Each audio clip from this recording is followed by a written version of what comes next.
today's podcast, Igor Volovich talks about the strategic side of cybersecurity. So stay tuned.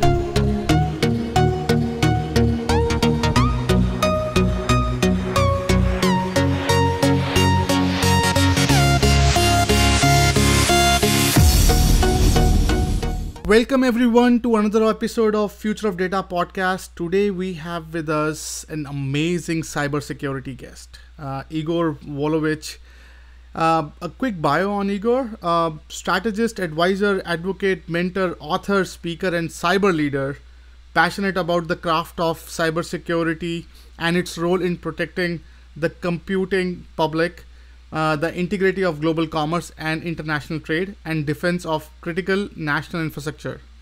Internationally experienced cybersecurity executive and senior advisor with 20 years of service to the world's largest private and public sector entities, Fortune 100s, US legislative and executive branches, and regulatory agencies. So Igor, thank you so much for agreeing to be on the show and sharing your thoughts with our community. Absolutely. Thanks for having me on. Beautiful. So now, by the way, your bio is, I think I was looking for a word that's missing. I think it's just full. It's full of things. It's pretty action packed. So amazing to have you on the podcast. So let's talk about your journey to a cybersecurity strategist. Sure. Well, it began many years ago. Not to date myself, but I first got on a computer terminal when I was I think 12 years old, and I was hooked immediately. The ability to make computers do things was fascinating right off the bat. And I was fortunate enough that my school actually got the first shipment of computers in our city. So we had the first computer lab. So I was very lucky. And at 13, I had my first internship. I spent the summer playing with DBase 3 applications, and I never looked back. So I've tried to follow different career paths, and information technology just kept pulling me back. So I stuck with it. I've been in it for close to 25 years, I think, if you count all of my time. But formally in a career path, actually in a job field, for about 21 years. It began with IT, like most of us did back in those days. Security didn't really exist as a subset, as a practice. And began in IT and then slowly migrated over to security. In about 5 years, I was doing security work full time. And joined Microsoft. I worked for a number of startups in Seattle before the startup bust. And then went to work for Microsoft, spent 5 years there. Helped build one of the first practices for cybersecurity, and we created what was known as corporate security and network security within the Trustworthy Computing's organization.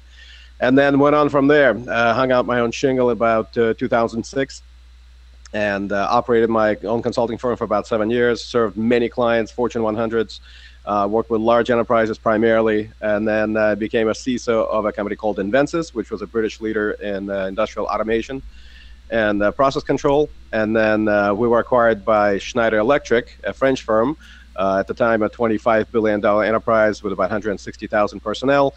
And I actually oversaw the $5.2 billion merger, helped it happen, worked our way through regulatory filings, and worked on due diligence across multiple businesses that we had. And we became a $30 billion enterprise, and I became the CISO of Schneider Electric Americas in the course of the merger.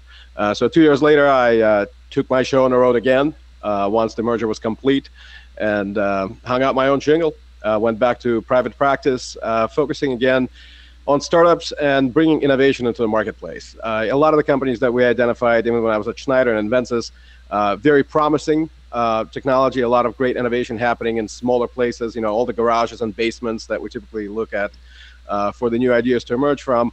And I was, what I was seeing was the failure of large enterprises to take full advantage of these kinds of things. You know, there's some organic innovation that does happen in large enterprise, but by and large, it happens outside. You know, once businesses become monolithic, you know, acquisitions is typically how technology flows into those spaces. And of course, they have the scale, they have the funds, they have the resources, they have the customers to validate some of these ideas. But the ability to breach into those environments, kind of bridge that gap, can be difficult.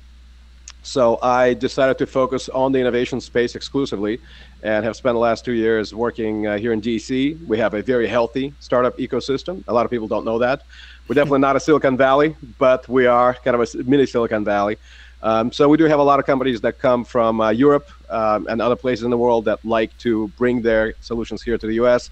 We are the largest market, of course, for security solutions and products, and naturally they want to have access to it. So I've been wearing a couple of hats. One of them is through my strategy advisory firm called Cybersecurity Partners that I founded a couple of years ago after leaving Schneider. And I work with a number of partners. The word partners in it is really meaningful. We actually work with a lot of firms here in the area that focus on helping younger companies, earlier stage companies, understand the leadership problems, the issues of branding, positioning, figuring out what they need to bring to the marketplace besides just an idea. A lot of the smaller firms, younger firms tend to view things as, if I build a better mousetrap, the world will be the path to my door. We all know that's not true.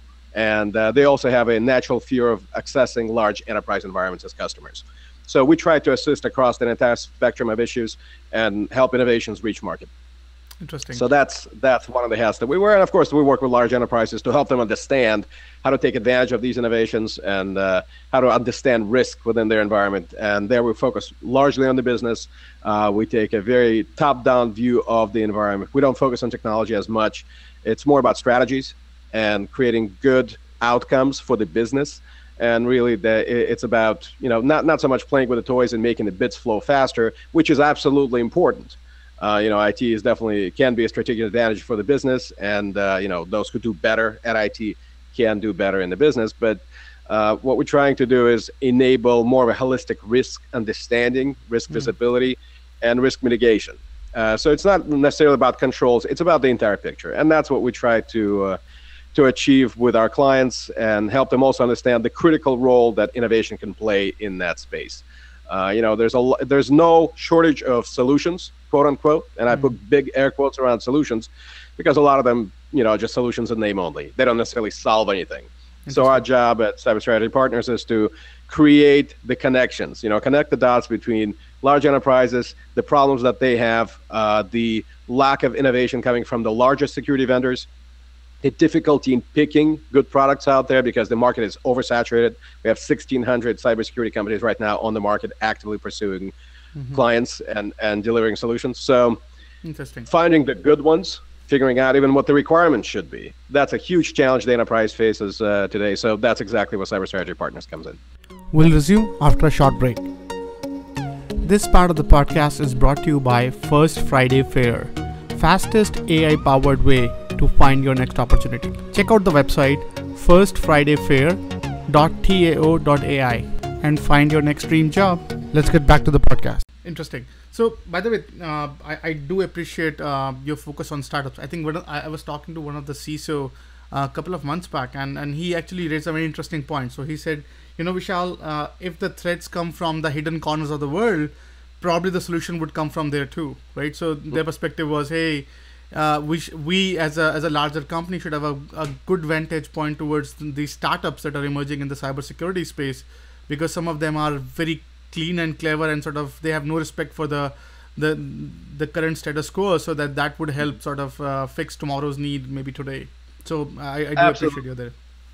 That's, and I can't agree more. And it's very refreshing to understand that some of the CISOs and the CTOs and CIOs are starting to get the message, right? Some of the places that tend to be hotbeds of nefarious activity, for the same reasons, tend to have a pool of talent that actually wants to do right, wants to do good things. And they might be a lot more closely related, and they might actually see these things emerge firsthand, and that gives them a chance to develop solutions that can combat those problems. So the issue is, of course, taking them to market, right? That's the problem where they all tend to face. And of course, for large enterprises to take advantage of these innovations, that can be a challenge too. They don't know how to identify them. They typically need to have a mature technology, and they may not even have the facility to plug those things in. With the huge scale of outsourcing that's happened in large enterprises, they don't necessarily own their IT anymore, and they own their security to an even lesser degree. So that tends to be kind of one of the contributing factors to their inability to take advantage of these things. So typically you're dealing with some US company that can package those solutions together, provide it as a portfolio of services. And, there we're talking about MSSPs, MDRs, those kinds of companies that can create the relationship for you and then provide those solutions as a one-stop shop. So that's kind of what we're seeing. That's one of the emerging trends over the last couple of years. And those firms tend to be a lot more agile. The MSSPs, the MGRs of the world, I'm not talking about the monolithic big companies that, are unicorns, they're billion-dollar companies. We're talking about smaller kind of mid-scale, mid-market solution providers that have the agility and the adaptability to go out and look for these new products, new services, new solutions, new ideas, and then bring them together into kind of a nice one-wrap package and offer it to larger enterprises. So they have a critical role to play there. I think I'm so glad that you also agree to that notion of that we'll find innovation from small corners, and I think you raised a good point that businesses should have a framework to identify those small startups, and they don't have a right template and they don't have a right structure. So let's talk about from their perspective, right? So what do you think are some of the best practices if I'm a big enough company, and obviously I have a very secure and sort of very robust I think cybersecurity infrastructure? What are some of the best practices you could suggest to those leaders, that how could they identify these small startups when getting anything done in a big company is a nightmare? Now talking about being so agile to sort of recruit these small conceptual idea-based companies. What are some of your thoughts there? Mm-hmm.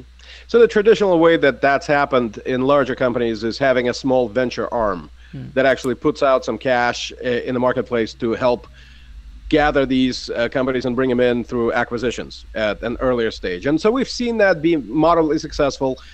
Typically, these are companies that are in that field. So we're talking about Microsoft that has a venture arm, Microsoft Ventures, and Symantec, Intel, absolutely. Intel Capital actually has a huge number of investments, and they put a lot of money to work, as we say in the marketplace. So that's kind of the traditional way to do it. So kind of taking the VC model, the venture capital model, and incorporating that within a larger enterprise context. And that's successful, although it tends to be more narrow band, right? They tend to focus on the solutions that kind of fit within their vertical, or within the verticals that they serve. When we're talking about true early stage innovation, where you really don't know, if these little turtles are ever going to make it to water, right? And 90% of them don't. So it's very difficult to make those decisions, and that's where a lot of the venture capitalists make their money. That's why they get paid what they get paid, because they make those decisions. If they do them better most of the time, then it's a successful VC firm. But the percentages are really not in the favor of that model, because ultimately, you gotta kind of scattergun a lot of your money out there to make sure something actually comes back. So most firms, that have smaller venture arms don't necessarily have either the bandwidth or the longevity to see those investments through. We're talking about 5 to 7 year models. A typical venture fund will capitalize and then operate for about 5 to 7 years. At the end of the 7 years, they have to give the money back to their limited partners. Right. So they have fairly well-defined timelines, but they tend to be longer term. For a venture arm of an operating entity, that tends to be less of a probable model, right? So the idea there is to create incubators, accelerators, where these ideas can flourish, have some validation in the marketplace, where the perceived risk is a lot more reduced. And when the ideas look like they're actually going to work, that's when a lot of these companies start becoming serious about acquiring those technologies and bringing them in. So, and that's kind of how we view cyber strategy partners. Mach 37, where I mentor for the last 2 years now. I'm on my 5th cohort. That's another great model. So Mach 37 was the first cyber exclusive accelerator that was started here in Virginia. Nice. To take advantage of a lot of that pool of talent that we have here, coming from places like Fort Meade, and the agency, and some of the other places that a lot of smart people work and exit, and then they have ideas to bring to market and don't necessarily know how to transition from that government space to a commercial space. So Mach 37 took advantage of that and brought a lot of talent from outside the country and kind of around the Beltway to create this new model where firms incubate for 90 days, which that in and of itself isn't new, but focusing on cyber exclusively created some interesting opportunities for synergy across the cohort. So we might have different companies doing different things within that same 90-day space, where they can identify points of adhesion and synergy, and that can be very creative, very useful. And so we've had a lot of success around that. So that can be an interesting model, where you kind of outsource that innovation incubation function to folks who specialize in that. They know how to identify early stage companies. They understand the risk factors. They bring in the right kinds of mentors from the industry to help shape solutions, position them, brand them. The idea might be the idea, but how do you actually market it? How you commercialize it and monetize it? That's a whole different conversation. A partner of mine who is very well known in the industry, Bob Stratton, who was one of the founders of Mach 37, is very fond of saying, technology is maybe 10%. The rest of it is what do you actually make of it, right? So, and that's kind of what you focus on. So you look for these specialist firms like Mach 37 and others like it that have now kind of popped up around the country, and you partner with them. So to answer your question, how do you take advantage of this innovation? You partner with outfits like this, and you engage with them as either a sponsor or, in some sort of partnership where you get access to their pipeline. You get to see the companies coming in, and if it fits your model and the solutions that they bring to the table fit with what you're trying to do, give them a chance, right? So take a chance on early stage companies, help them achieve their market velocity, get them to market, and maybe you can become their first customer. That's an advice I would give to large enterprises, CISOs, to have a lot more courage around these emerging stage technologies and give them a chance. Right. We'll resume after a short break. This part of the podcast is brought to you by First Friday Fair, fastest AI-powered way to find your next opportunity. Check out the website firstfridayfair.tao.ai and find your next dream job. Let's get back to the podcast. No, I think you raised a very interesting point, and the moment you pointed about VC as a template to recruit these. So I think one of the recent conversation I had with one of the largest telco here in US, and his perspective was, that's not our core competency, right? So if you talk about innovation or incubation or at least their lab so-called framework, they pretty much focus on their core competency stuff, right? So now cybersecurity is not an issue unless you are hacked or unless one of your neighbor is hacked or like at least someone in your horizon is hacked. Then it's okay. Oh, yes, I missed out on that particular concept. Let me explore. And IT is very rigid. They can't move. So if I am stuck in that, right, or if I am a CISO or maybe not even a CISO, I'm just an IT guy who's paranoid about security, and who is sort of, so what are some of your thoughts or some of your suggestions for someone like me? I think you raised an interesting point of aligning with an incubator, right? Because again, I think your Mach 37, I think that's an interesting concept, right? So you probably, I rely on your expertise of I know what you do. And then from there on, I can say, okay, I trust your instinct, and I have sort of some industry sort of experts part of this consortium. Maybe I should align them with them. So how would I sell this this concept if I'm one of the sort of pusher in my company towards this idea of what are some of your thoughts there? Well, I think that's a great question. I wish I had an easy answer. So we've had good success here at Mach 37 gaining partnerships with folks like MITRE and SAP NS2, which is the government services arm of SAP, and Amazon Web Services, because they understand that the innovation is not going to come from within. They have a large budget for R&D, but a lot of that can be organic, but you look outside, right? You try to hear as many voices as you can and then pick them out of the crowd. And that's what accelerators and incubators do. So they recognize that. And these are mature organizations that understand innovation, right? They're mature enough to know that they're not capable of doing everything for themselves, right? So innovation is going to come from without, not just within. So driving that message can be difficult. If you have easy, measurable success factors and criteria that you can point to within the organization, it makes the conversation easier, right? When you can say, look, we're suffering because we're not bringing in enough innovation. Now, that would be great if we could actually quantify that, but it's sort of a very nebulous, very, very difficult thing to quantify. So I think it speaks to the larger problem that we have, which is the problem of measurement and quantification. We don't necessarily know how to quantify cyber success. Right, it's not how many times we have not been breached, right? Because sometimes it becomes kind of the negative conversation, right? How many times has something not happened, and is that a measure of success?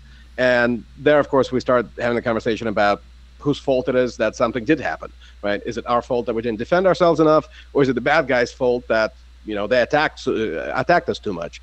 In recent years, I remember a CEO of a cybersecurity company, a large one, mentioning that their quarterly results suffered because nation-state hackers from Far East were doing less hacking, and therefore people were buying fewer solutions, and therefore their bottom line suffered. That's an interesting argument to make, but I think it speaks to a larger problem. How do we actually quantify risk? How do we quantify whether security controls are actually working? And many a CISO have struggled with this particular question. How do you talk to the board? How do you tell them if you're doing the right job or not? And security budgets have suffered because of it. We've kind of stagnated with our security controls. We're not seeing a great deal of good informed conversations happening within enterprises. It's sort of a function that needs to be there. People understand it now, but we've been very poor at quantifying the actual damage either. We have all the risk metrics, and we even invented things like return on security investment, which sort of people kind of tried to use for a while. But the larger problem is we don't talk to the business about the actual business risk. We talk about cyber as its own thing. It's its own island onto itself, and we start to get into the weeds pretty quickly when we talk about cyber, because we come from technology. A lot of us are technologists and engineers, and we grew up in that business, operating the actual gear, and maybe that's what drew us to it in the first place, and that's fine. The problem is once you get to that leadership echelon, you kind of have to leave a lot of that stuff behind, and not just actually touching the technology day to day, but actually thinking about it in those terms, right? It's not about capacity. It's not about just bits on the wire. It's not about how many petabytes of data we have in the cloud that we have to protect. It becomes a lot more about having a strategic conversation. What does our business do? Where the risks come from? What risks do we inherit by virtue of doing what we do for a living, right? The mission statement of the company should closely match the mission statement of the cybersecurity team, right? They should actually go hand in hand, and quite frequently they're just not. They're not even close, right? We're going to protect the enterprise. That's a broad statement. How are we going to do it specifically, right? And that specificity is important without actually getting into the weeds of the actual technology, right? And that's kind of where a lot of these things tend to fall apart. So in our practice, we focus on having those conversations, facilitating those conversations, helping large-scale enterprises understand how risk works and how cyber is a component of that risk. So my preferred audience for these conversations within the enterprise, whether I'm there as a captive employee or as a retained advisor, I talk to the same folks: general counsel, the risk management team, and folks in the business, right? And IT typically are the last folks I talk to, and there's a reason for that. It's not to denigrate our brothers in IT, right? We all grew up together, we all came up together, and frequently security is considered to be an IT function, which is in my view is kind of a legacy perspective. Right, when we talk, some teams still call themselves IT security. In 2017, when everybody calling themselves cyber, that's difficult to see, right? It's it kind of throws you for a loop for a minute. Kind of do a double take and go, IT security, really? Wow, you guys are really living back in 1998. But that's the perspective in some of the places, and we're not securing IT. We're not even securing the data. We're not even securing the information. We're securing the business. Right. And so when we see some of the companies a few years ago take initiative, GE is a good example. They instantiated something that they called BISO, the Business Information Security Officer. And that was basically a CISO assigned to a specific business unit in residence, 100% committed, and actually probably on their payroll, where they could interface with the business on a daily basis. Right? They could have those conversations. They could understand how the business unit worked, where they got their money, what their bottom line was affected by, what their top line was affected by, where the revenue came from, what the expenses were, who they partnered with, who were the vendors, who were the suppliers, who were the customers. Interesting. And understanding how risk migrates through that entire environment is very important. You have to understand the life cycle of your company. So if you don't do that, that's kind of the foundational thing. And a lot of folks don't do a great job of it because they don't necessarily think that way. It's really about, how many vulnerabilities did we discover in our environment? What did the last port scan reveal on a firewall? What's the uptime that we've been able to deliver to the business? And these are great metrics, but these are IT metrics, right? We need to go to the business metrics, right? And we need to tie things together very tightly, where we can actually follow the logic of what are we doing and how is it helping the business? And if we can't have that conversation, then unfortunately, I have to admit, we don't deserve the money that we're paid, right? We'll resume after a short break. This part of the podcast is brought to you by First Friday Fair, fastest AI-powered way to find your next opportunity. Check out the website firstfridayfair.tao.ai and find your next dream job. Let's get back to the podcast. No, We're not. So you are hitting a very interesting point. I think, and this is I recall one of the conversation I had with one of the executives, and he was talking. He was actually talking to me about security. He said these guys are nagging folks. These are the lawyers who want me to just lock myself up in a room and just stay there till the doomsday come, right? So their job is not to really, and as a business, I want to be innovative. I want to be creative. But on the other side, these guys don't want me to be creative and sort of innovative, and I think he said I would much rather have it a financial engineering problem than a technology problem. And I think you're raising some of the interesting points of if we can quantify the risk, it could be a BSO, not a C. So how far are we from your vantage point to create robust risk matrix that we as a business can say, okay, let me just set aside some insurance and just chill about it, and then we'll take a hit or whatever happens. So I think we're there now, right? Some of the mature companies out there are having those conversations. I've had those conversations with a number of clients and places where I worked, where we would actually talk to the risk department. We have presentations at the risk committee on a quarterly basis. So, become part of that life cycle, and you're in those rooms having those conversations, and that helps you quantify what you do. And it may not be very detailed, and it may not talk specifically about cyber risk, but that's the thing. Maybe we shouldn't be talking about cyber risk. We should be talking about risk and the component that cyber makes of it, right? So I think that's the conversation. So folks are doing it.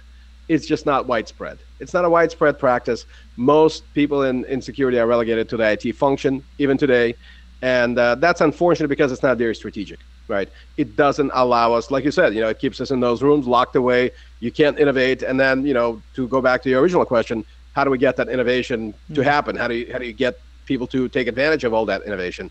Typically, it comes in a form of a vendor presentation that somebody goes and sees. An executive, a CIO or CTO will be flying on a plane, the classic paradigm. They pick up a trade magazine, they read it, they get off the plane, they call their guys and they say, hey, how come we don't have technology X in the enterprise? That's not strategic. It's not even tactical. It's completely haphazard and sporadic. And when we start talking about what kind of value does that deliver to the enterprise, none, right? It may haphazardly deliver something, but it'll be by happenstance, not through strategy. And the only way to make strategic investments is to have a strategic view of the business, to understand where we have gaps. And when I say gaps, I don't mean a missing firewall or an uninstalled piece of, endpoint software on a few boxes. We're talking about where is our business today from a security posture and a risk posture perspective.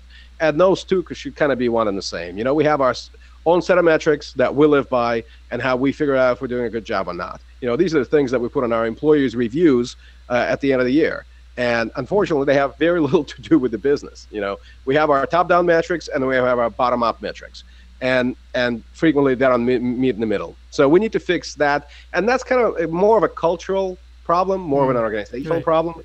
It's not necessarily a technology or cyber problem, right? I think it's a problem that we just have had historically by not talking about the business, by focusing on ourselves, playing with the toys, going in our dark rooms and sitting in front of 5 screens and watching, the matrix code run down the screen. And it's all fun and fascinating and great.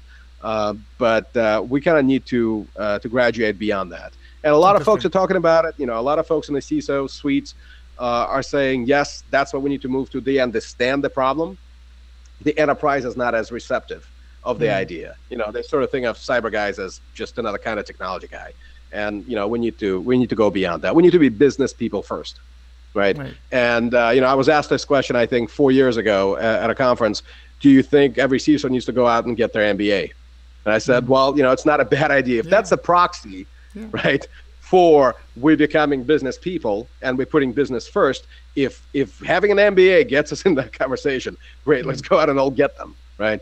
If that will get us the credibility that we need. So, I'm not advocating for that. I'm certainly not saying let's all go out and get our MBAs, but I think we should think about the business. We should talk to the business. We need to be part of the business, right? And when we ask when we ask the questions, the right questions, instead of the fear mongering, I think we lost a lot of credibility on the fear mongering that's gone on. Big bad hackers, the Russian hackers, the Chinese hackers, the whatever, right? And the nation state actors and cyber espionage. All of those are true. All of those have happened. They will continue to happen, right? It's the same conversation as, can we get rid of crime?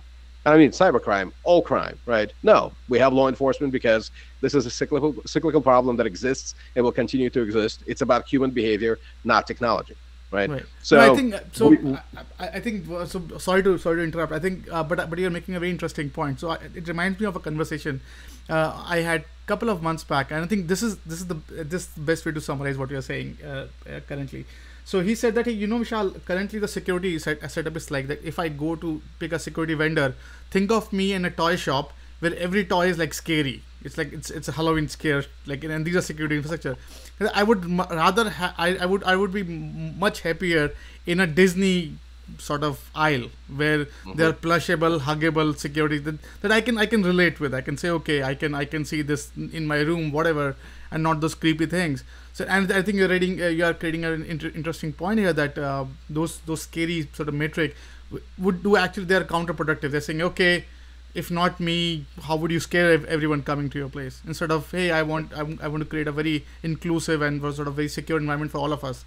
And I think it's a very interesting mindset problem. Sorry, I just jumped in. Absolutely, you make a great point, Vishal. And I think we've spent so much time trying to get people to believe this was a real problem.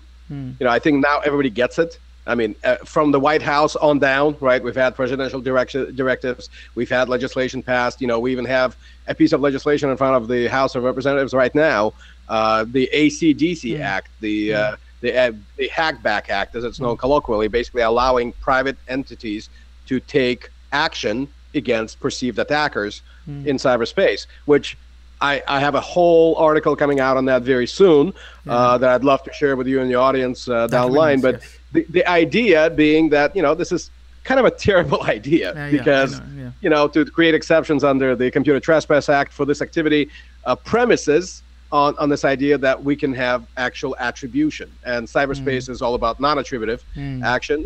We're anonymous, and, it's very difficult to understand where that attack is truly coming from. So that's been kind of a bane of our existence for a long time. We know it.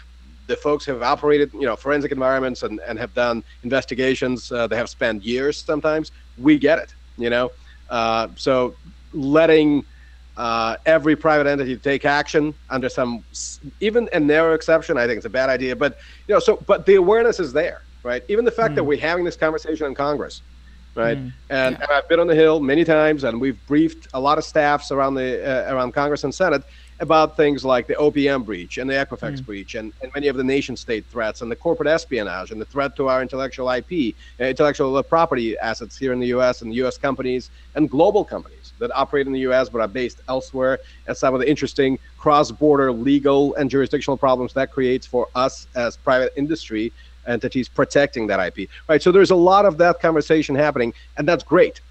The awareness is there. So I think it's time to stop fear-mongering and time to start actually being creative and very concise with our message, kind of shift away from, the Russians are coming or the Chinese are coming or somebody bad is coming, right? We have a tendency to personify the threat because we need a clear enemy. And I think we're way past that. We've seen the enemy, and it is us. We are the enemy in the end because we're under-investing in security. The total spend for security is right now hovering around, I believe, $70 to $75 billion a year.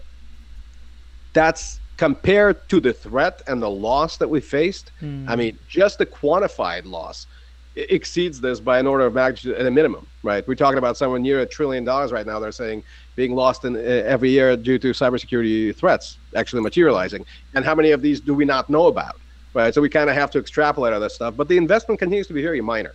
When we compare the amount of R&D that's being spent at cyber to any other industry, including, well, let's say pharmaceuticals. I mean, that's all private primarily private industry R&D, private dollars, and yet they exceed by leaps and bounds anything we do in cyber. And I don't even know what the number is right now, but let's just say it's a fraction of the total spend for cyber.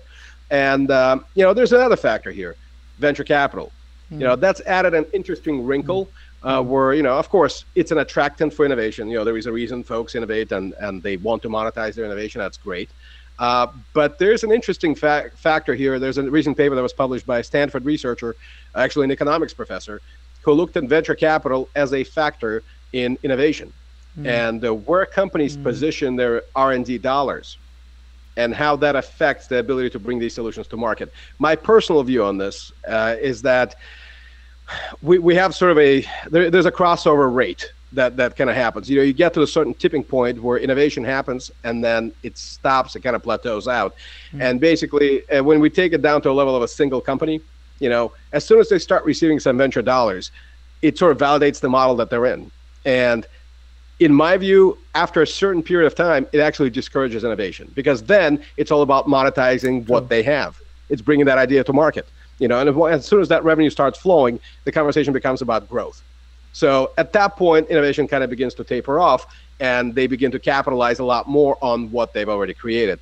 And now, and of course, in my view, this is how we get to 1,600 cybersecurity companies, of whom a huge portion are startups, doing a lot of work, but not really moving the needle, right? A lot of stuff is being sold, a lot of stuff is being integrated, or sometimes not integrated, becomes shelfware, which is another problem in our industry. But there's no shortage of solutions. Except they're not solving anything because we keep seeing breaches, personal data keeps getting lost, people are suffering, PII is out there, Equifax, Target, OPM. I mean, it spans across every industry, every vertical, and we don't even know what's happening in the IoT and industrial control space because there is the real problem. We start talking about critical national infrastructure, the 16 domains of IC. We got a big problem there, and it's largely hidden because it's not touching people every day. They're not consumers of this, not directly, right? So when your lights go out, that's sort of a downscale effect that you're feeling. It's a trickle-down effect that happened way upstream, and there are very few folks who have their eyes on it. Most of our critical infrastructure is in private industry hands. So underinvestment in that area, we're talking about shareholder dollars that are not being spent, and nobody's really minding what's happening, right? We have a lot of initiatives around that. There's initiatives like InfraGuard, which is great, and I'm a member and an enthusiastic one. And coming from a company like Schneider Electric that was heavily involved in industrial controls and process controls, where we had everything from candy bars to nuclear technology, you tend to think of these things a lot. And that's one of the big problems. There's these pockets that we don't necessarily, they're kind of obscured by this fog of risk war, if you want to call it that, right? There's no true knowledge and visibility in there because it's sort of distributed and not a single entity owns it or has visibility to it. So the danger there is that when the dam breaks, the effects are so big and so compounded by the lack of controls, the lack of awareness downscale. So yeah, I think there's a lot of things to talk about there. And I think scaremongering is over. I think people have awareness. Let's be creative. Let's be specific. Let's direct our R&D dollars, if we have them, to these areas of innovation. Let's take advantage of innovation that's becoming more mature. Let's not buy features that masquerade as products. Let's make sure that vendors live by the word solution, that they actually are solving a problem or a set of problems, and do it for real, right? I've done talks in the recent couple of years where I stand in front of CISOs and basically hector the audience and tell them, stop buying stupid things. Stop buying things that don't work. Ask the questions. Don't buy a feature. Buy a solution. Buy a component of your infrastructure that you can readily integrate that can actually move the needle for you, so provided you have the needle defined, right? That's an interesting point. So if don't buy the feature, right? So if I'm an executive, if I'm a CEO of a company, and I hate to see people who paranoid me about things that I should not be worried about, and I should think about my bottom line and how I'm keeping it up. how do you want me to think about the topic of cybersecurity or security, like without sort of end of the world approach of, and I think you're creating a good example there, that let's not go on the fear mongering side. So if I'm an executive, how should I think about that in a progressive way? I don't have a CISO, which is very rare, but let's assume, like, what are some of those thoughts that should come in my mind, or you can engrave in me that I should think and say, okay, let me start digging there. Well, so the tendency tends to be with folks who are not experts in the field is to buy whatever everybody else is buying, right? Follow the crowd. And so they reach out for the latest analyst report. They look at, whatever metrics they use, and they say, well, these are the top 5 firms that do X, and I'm going to have a bake-off. I'm going to see what I like, and I'm going to buy this thing. And, there are certain infrastructure components, so kind of the foundational layer of what we have to have, so some of the best practices you just have to execute. And there's plenty of guidance out there. I certainly don't need to rehash it. There's the NIST CSF, there is ISO 27001, there's PCI DSS, there's the CSC 20, from SANS, which is a great place to start. If you do that, you're already cutting down a lot of that risk. Now, you may not be able to quantify your posture before and after, but you certainly know you've done something to move the needle towards the better side of the scale. And that might be just enough to get started. But then you start to really get specific. And that's where the rubber meets the road, right? That's when we start talking about strategy, right? Doing best practices is great. You don't have to be a strategist. You don't even have to be a true architect to get it done. You have to understand your environment and apply the controls as the guidance recommends. But, and of course, compliance is a different story. You have regulatory compliance obligations. You have to meet them, so you deploy controls accordingly. But if you want to get strategic about it, then you really need to understand how to pivot your limited resources to where you need them most. So if, let's say, you're in an industrial environment and you have a huge number of legacy systems, what can you do about them? There are some regulatory concerns that you have to face. If, let's say, you're electrical utility, you have NERC and FERC that you have to worry about. So you follow those controls and you say, okay, I'm going to deploy them. But when you start having a conversation with your customers, you ask them, what do they care about?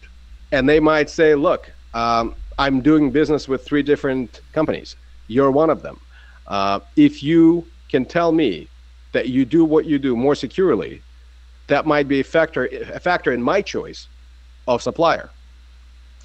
That's a conversation that's important to have. You need to understand what their requirements are. And maybe they have regulatory requirements downscale that you don't know about. And they will pass them upstream when they talk to their suppliers. If you can get ahead of that early, as an example, you might be able to do something about that. So, I've had conversations across the entire vendor supply chain in many large companies where that's the conversation. You say, look, we love doing business with you. We have a $50 million account with you. You're providing solutions to us. We're doing great. We love it. We've been together for 10 years. Guess what? This one country we operate right now is having new privacy regulation like GDPR. That's a great example. Right. If you do what you do the way you've done it for the last 10 years, that's kept me happy. That same thing is not going to work for me next year. So you got to get ahead of that, right? So that's a conversation about the business, right? That then trickles down to specific cybersecurity initiatives that you have to take that might manifest with technology and policy and maybe some culture changes, but it's driven by the business. It's not a bunch of security guys sitting in a room coming up with, hey, let's do this next year. Right, that's a top-down. That's a bottom-up approach. We're talking about a top-down approach, and that comes from the business. So identifying what the business needs, that's important. So knowing, again, it doesn't have to be complicated. One of my favorite books was a book about business written by a strategist that came out of India, and he used his father's vegetable cart business as an example of how to look at every business out there. It doesn't matter if it's as complex as General Electric or General Motors.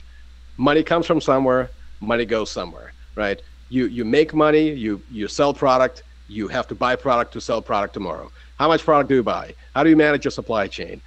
How do you keep your inventory in place? How much inventory do you need? What do you price, right? How do you price? What's your pricing strategy? What's your branding strategy? And all of that can be kind of taken down to that level of a single vegetable cart. Right. And that's fascinating, right? But we think we work in these large, complex enterprises where hundreds of thousands of people are employed, very complicated, millions of customers, billions of dollars in revenue, and we tend to lose the forest for the trees. right? We don't see things in that holistic level. And at the leadership echelon, it's very important to focus on those top line items. Where does the money come from? What are the customers? Who are our customers? What are some of the personalities?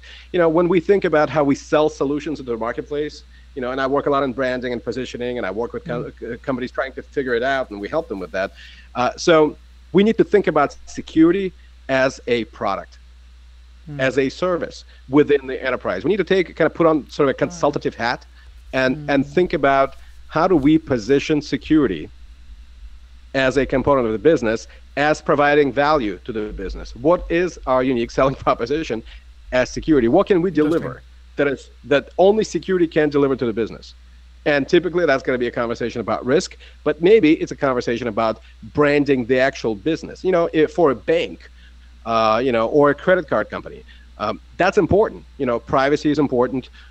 Security of personal information is important.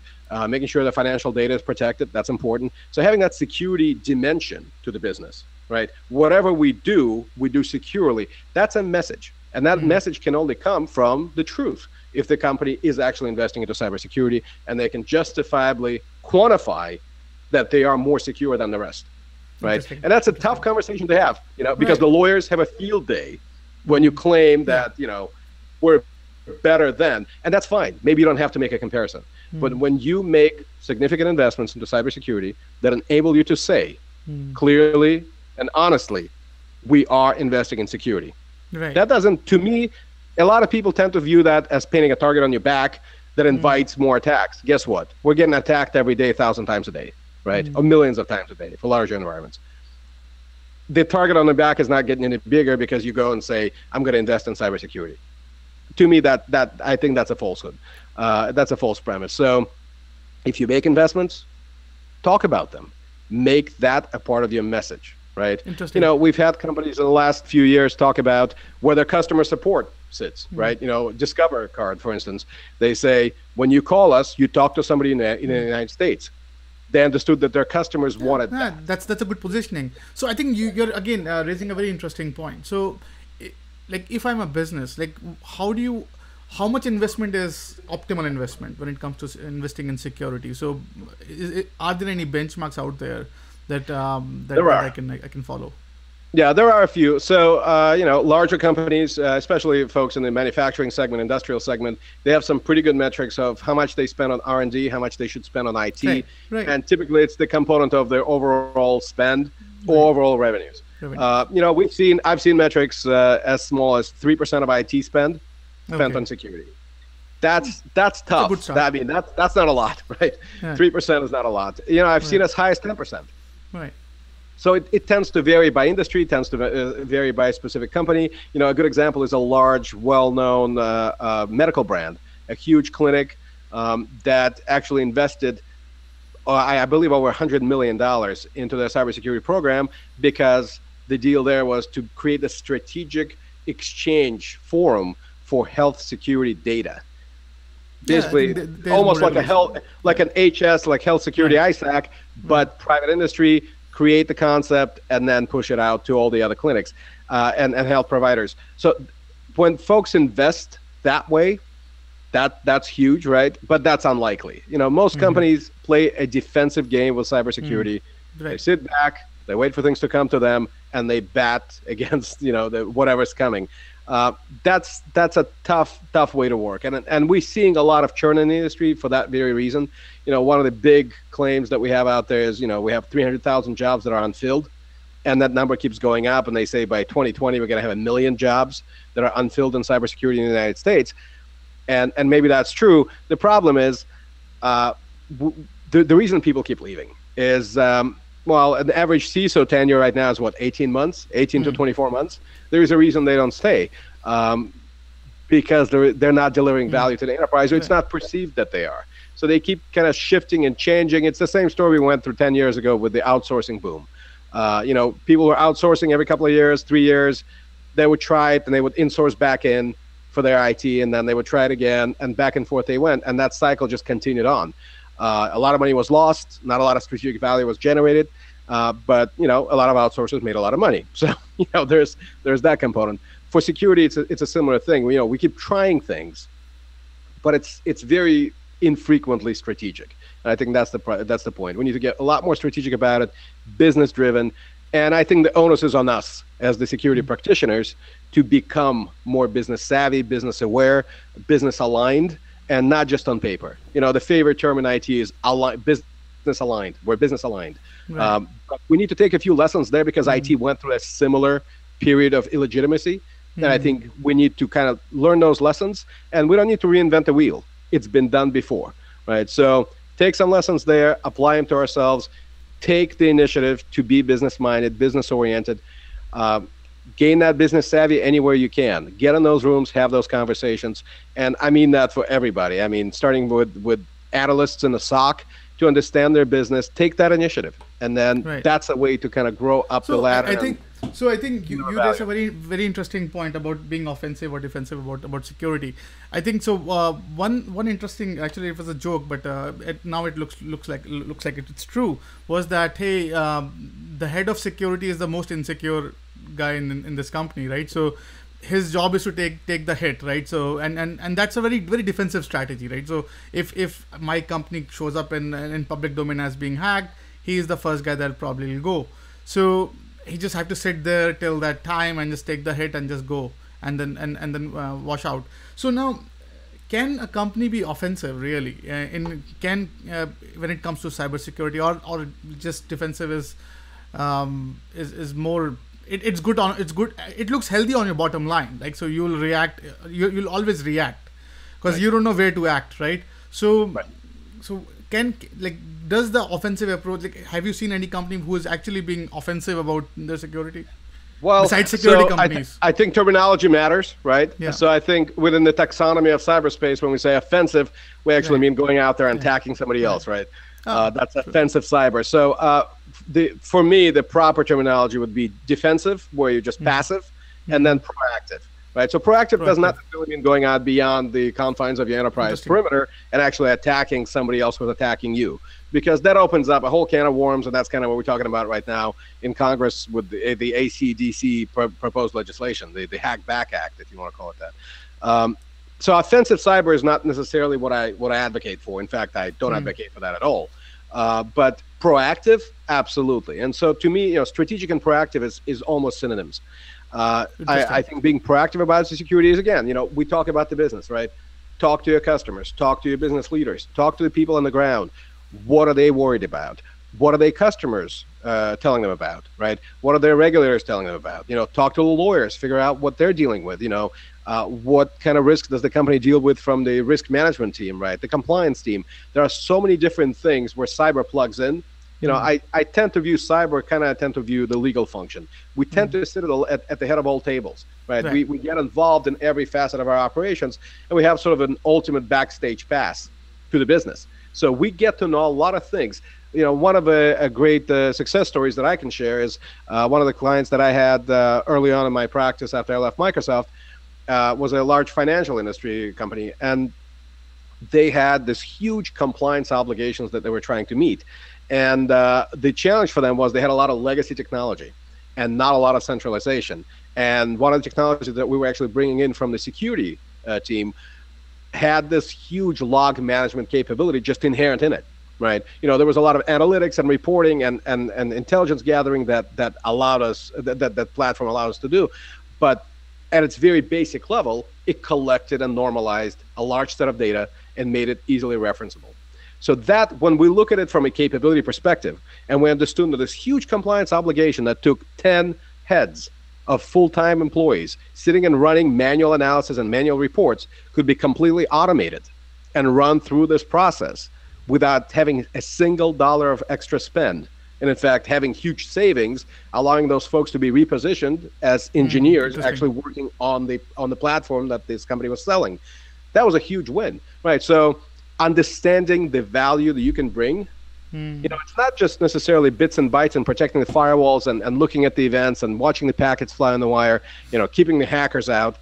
We can deliver strategic value and maybe tactical value that has a lot of an impact on either the top line or the bottom line. So here we had impact on both that came from a very interesting place, unlikely place, But again, because we were having a conversation not about technology, but about the capability.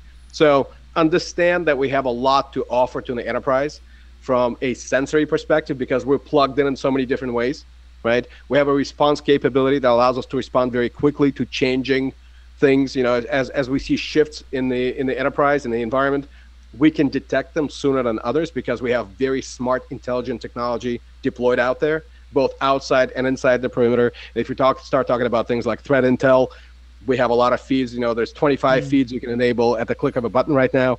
It's so we have a lot of data that can be very useful. The challenge is understanding how to apply it to the enterprise.